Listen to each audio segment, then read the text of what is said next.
Politik konfrontasi yang dilancarkan Presiden Soekarno terhadap kekuatan blok barat yang dianggap ingin menjalankan agenda neokolonialisme dan neoimperialisme turut memakan korban musikus dalam negeri. Pada masa itu, kelompok musik KUS Plus atau KUS bersaudara seolah menjadi duri dalam daging oleh pemerintahan Orde Lama. Pada kurun 1960 sampai 1965, Presiden Soekarno sedang gencar mengkampanyekan merebut Irian Kini Papua dari tangan Belanda.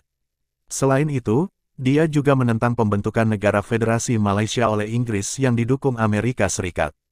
Sedangkan di dalam negeri terjadi transisi dari praktik demokrasi liberal atau parlementer ke arah demokrasi terpimpin. Selain itu juga tengah berkecamuk berbagai pemberontakan. Menurut pandangan Soekarno, popularitas irama rock and roll seperti yang dimainkan grup musik The Beatles asal Liverpool, Inggris, Barat yang saat itu tengah menanjak adalah wujud dari imperialisme budaya. Bahkan Soekarno mencibir musik ala The Beatles sebagai irama, ngak-ngik-ngok. Ketidaksukaan Soekarno terhadap musik-musik ala Barat itu diungkapkan dalam pidato peringatan Hari Kemerdekaan Republik Indonesia pada tanggal 17 Agustus tahun 1959. Dan engkau, hei pemuda-pemuda dan pemudi-pemudi, engkau yang tentunya anti-imperialisme ekonomi, engkau yang menentang imperialisme politik, kenapa di kalangan engkau banyak yang tidak menentang imperialisme kebudayaan? Kenapa di kalangan engkau banyak yang masih rock and roll-an, dansi-dansian ala ca-ca-ca, musik-musikan ala ngak-ngik-ngok, gila-gilaan, dan lain-lain sebagainya lagi? Kenapa di kalangan engkau banyak yang gemar membaca tulisan-tulisan dari luaran, yang nyata itu adalah imperialisme kebudayaan? Kata Soekarno, pada saat itu grup band KUS Plus tengah naik daun karena beberapa tembangnya tenar melalui siaran radio. Mereka pun kerap dipanggil buat mengisi alunan musik di sejumlah lokasi. Akan tetapi, saat itu Presiden Soekarno menerbitkan penetapan Presiden nomor 11/1963 KUHP yang melarang musik-musik berbau Barat dinyanyikan. Alasannya adalah lagu-lagu seperti milik Elvis Presley atau The Beatles tidak menunjukkan karakter budaya Indonesia, mengajarkan hura-hura, kontra-revolusi, dan merupakan produk negara Barat seperti Inggris dan Amerika Serikat. Kemudian pada tanggal 14 Maret tahun 1965, KUS Plus diberitakan membawakan tembang The Beatles di sebuah restoran di Bundaran Kemayoran.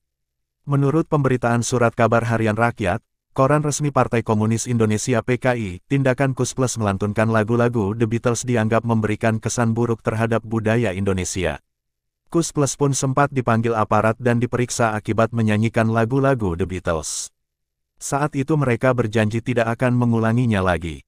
Akan tetapi, menurut pemberitaan Kompas pada tanggal 30 Juni tahun 1965, dalam sebuah pagelaran di wilayah Jati Petamburan, mereka kembali membawakan lagu-lagu The Beatles. Karena hal itulah kemudian Kejaksaan Tinggi Istimewa Jakarta memanggil dan memeriksa kemudian menahan 3 personel KUS Plus, yaitu Tony Kuswoyo, Yon Kuswoyo, dan Yok Kuswoyo pada tanggal 29 Juni tahun 1965. Personel keempat, Nomo Kuswoyo yang baru 3 hari keluar dari penjara akibat terlibat kecelakaan jalan raya kemudian mendatangi Kejaksaan Tinggi dan menyerahkan diri. Dia juga ikut ditahan bersama ketiga saudaranya. Para personel KUS Plus ditahan karena nekat membawakan lagu-lagu The Beatles yang dianggap bertentangan dengan semangat revolusi. Surat penahanan mereka diteken oleh Kepala Kejaksaan Tinggi, Arwan. Aparat juga menyita alat-alat musik yang digunakan para personel KUS Plus. Saat itu kantor Kejaksaan Tinggi masih berlokasi di Jalan Gajah Mada, Jakarta Pusat. Keempatnya kemudian digelandang ke Lembaga Pemasyarakatan Glodok.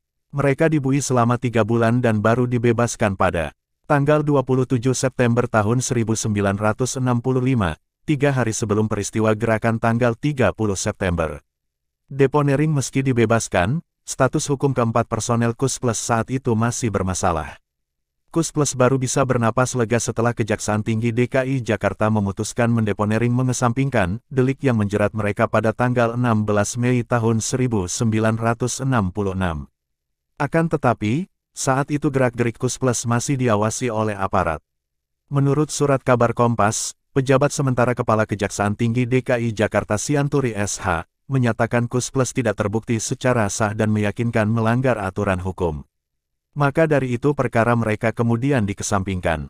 Aparat juga mengembalikan seluruh peralatan musik yang disita dari KUS Plus.